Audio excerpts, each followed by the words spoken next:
മെലിഞ്ഞ് കവിളൊട്ടി അതീവ ക്ഷീണിതയായ നിലയിൽ അന്താരാഷ്ട്ര ബഹിരാകാശ നിലയത്തിൽ കുടുങ്ങിക്കിടക്കുന്ന പ്രമുഖ ബഹിരാകാശ യാത്രിക സുനിത വില്യംസിന്റെ ദൃശ്യങ്ങൾ മാസങ്ങൾക്ക് മുമ്പ് മാധ്യമങ്ങളുടെ പുറത്തു വന്നപ്പോൾ തന്നെ ലോകം കടുത്ത നിരാശയിലും ആശങ്കയിലുമായിരുന്നു. ഈ ആശങ്ക ഒന്നുകൂടി വർദ്ധിപ്പിച്ചാണ് സുനിത വില്യംസിന്റെയും ഒപ്പമുള്ള ബഹിരാകാശ യാത്രികൻ ബച്ച് വിൽമോറിന്റെയും ഭൂമിയിലേക്കുള്ള മടക്കം വീണ്ടും മുടങ്ങിയെന്ന വാർത്ത പുറത്തു വന്നിരിക്കുന്നത്.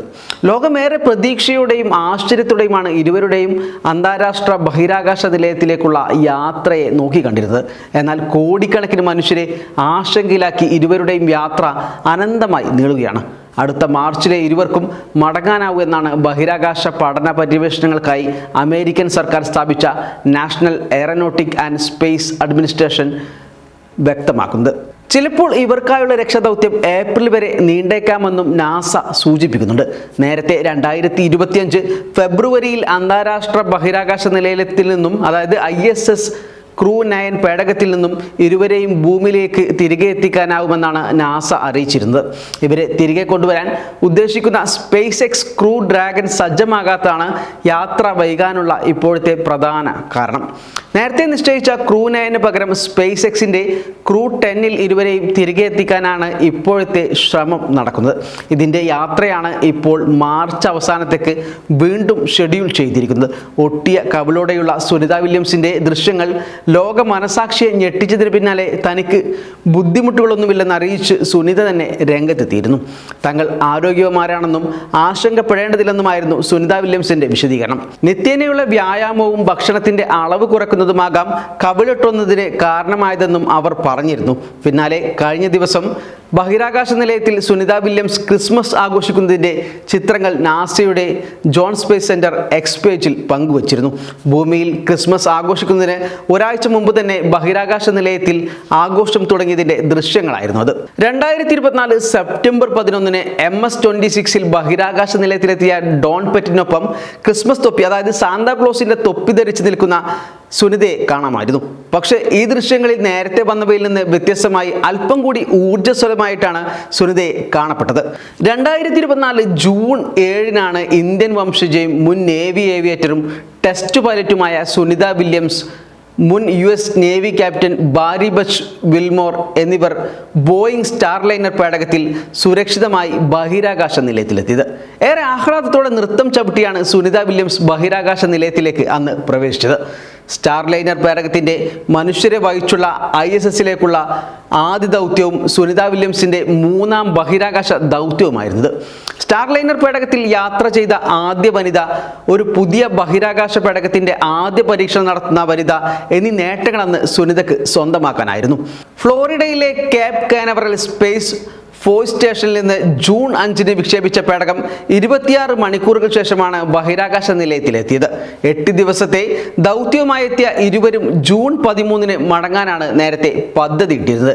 എന്നാൽ സ്റ്റാർലൈനർ പേടകത്തിന്റെ ത്രസ്റ്ററുകൾക്കുണ്ടായ തകരാറും ഹീലിയം ചോർച്ചയും എല്ലാം തകിടം മറിച്ചു. സഞ്ചാരത്തിന്റെ ആദ്യ 24 മണിക്കൂറിനുള്ളിൽ തന്നെ പേടകത്തിന്റെ പ്രൊപ്പൽഷൻ സിസ്റ്റത്തിൽ തകരാറുകൾ കണ്ടെത്തിയിരുന്നു. പേടകത്തിന്റെ 28 ത്രസ്റ്ററുകളിൽ, അതായത് ദിശ മാറ്റാൻ സഹായിക്കുന്ന ചെറിയ റോക്കറ്റുകളിൽ 5 എണ്ണം ISSലേക്ക് ഘടിപ്പിക്കാനുള്ള ശ്രമത്തിനിടെ പ്രവർത്തനരഹിതമായി. ഇത് ഹീലിയത്തിന്റെ ചോർച്ചയ്ക്കും കാരണമായി. ഇതോടെ ഏതാനും ദിവസങ്ങൾ എന്ന് കരുതിയിരുന്ന പരീക്ഷണ ദൗത്യം അനിശ്ചിതമായി നീളുകയായിരുന്നു. ആഴ്ചകൾ നീണ്ട ശ്രമങ്ങൾ പരാജയപ്പെട്ടതോടെ സെപ്റ്റംബർ 6 സഞ്ചാരികളില്ലാതെ സ്റ്റാർലൈനർ തിരികെ ഭൂമിയിലിറക്കി. അന്താരാഷ്ട്ര ബഹിരാകാശ നിലയത്തിൽ നിന്ന് 6 മണിക്കൂർ നീണ്ട യാത്രക്കൊടുവിൽ ന്യൂ മെക്സിക്കോ മരുഭൂമിയിലെ വൈറ്റ് സാൻഡ് സ്പേസ് ഹാർബറിലാണ് ഇത് ലാൻഡ് ചെയ്തത്. ചില ബഹിരാകാശ ഉപകരണങ്ങൾ മാത്രമേ പേടകത്തിൽ ഉണ്ടായിരുന്നുള്ളൂ. ഇതിലുണ്ടായിരുന്ന സഞ്ചാരികളെ 2025 ഫെബ്രുവരിയിൽ സ്പേസ് എക്സിന്റെ ക്രൂ ഡ്രാഗൺ ക്യാപ്സ്യൂളിൽ തിരികെ എത്തിക്കുമെന്നാണ് അന്ന് തന്നെ നാസ അറിയിച്ചിരുന്നത്.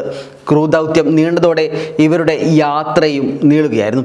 ഫെബ്രുവരിയിൽ പുറപ്പെടാനാവുമെന്ന പ്രതീക്ഷയിൽ സുനിത വില്യംസ് അടക്കമുള്ള യാത്രികരുടെ കണ്ണുകൾ ഉൾപ്പെടെ പരിശോധനയ്ക്ക് വിധേയമാക്കിയിരുന്നു. ഭൂമിയിൽ നിന്ന് അൾട്രാസൗണ്ട് 2 ഉപകരണം ഉപയോഗിച്ചാണ് കോർണിയ, ലെൻസുകൾ, ഒപ്റ്റിക് നാഡികൾ എന്നിവയുടെ ആരോഗ്യം നിരീക്ഷിച്ചത്.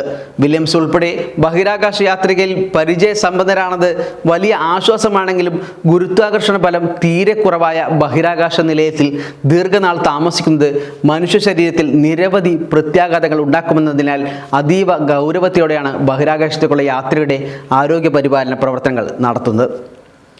കണ്ണുകൾക്ക് പുറമെ ഹൃദയം, കരൾ തുടങ്ങിയ അവയവങ്ങളിലും അവിടുത്തെ താമസം വലിയ മാറ്റങ്ങൾ വരുത്തും. പെട്ടെന്ന് ഭൂമിയുടെ ഗുരുത്വാകർഷണത്തിന് കീഴിലേക്ക് വരുമ്പോൾ ഈ മാറ്റങ്ങളിൽ ഭൂരിഭാഗവും വിപരീതാവസ്ഥയിലാകുമെന്നതും വലിയ പ്രതിസന്ധിക്ക് കാരണമാകും. ബഹിരാകാശ നിലയത്തിലുള്ള റഷ്യൻ ബഹിരാകാശ സഞ്ചാരി അലക്സാണ്ടർ ഗോർബുനോവ്, നാസയുടെ ബഹിരാകാശ യാത്രികനായ നിക് ഹേഗ് എന്നിവർക്കൊപ്പമായിരിക്കും ഇനി സുനിതയുടെയും ടീമിൻ്റെയും മടക്കം. ക്രൂ 9 ഉദ്യമം പൂർണ്ണമായും ഉപേക്ഷിച്ച് പകരം ഒരുക്കിയ ക്രൂട്ടൺ മാർച്ചിന് മുമ്പ് വിക്ഷേപിക്കാനാവില്ലെന്ന് നാസ അറിയിപ്പിൽ ഇപ്പോൾ വ്യക്തമാക്കിയിട്ടുണ്ട്. പുതിയ ബഹിരാകാശ പേടകത്തിന്റെ പ്രവർത്തനം പൂർത്തിയാക്കാൻ വേണ്ട സമയം പരിഗണിച്ചാണ് മാർച്ചിലേക്ക് നീട്ടിയത്. സുരക്ഷ വളരെ പ്രധാനമായതിനാൽ എല്ലാ മുൻകരുതലുകളും സ്വീകരിച്ചു മാത്രമേ കാര്യങ്ങൾ ഇനി ചെയ്യാനാവൂ. ഒരു പുതിയ SpaceX crew Dragon capsule തയ്യാറാക്കാനുള്ള കാലതാമസമാണ് വൈകലിന് കാരണമെന്നാണ് നാസയുടെ കൊമേഴ്സ്യൽ ക്രൂ പ്രോഗ്രാം മേധാവി സ്റ്റീവ് സ്റ്റിച്ച് മാധ്യമങ്ങളോട് പറഞ്ഞത്.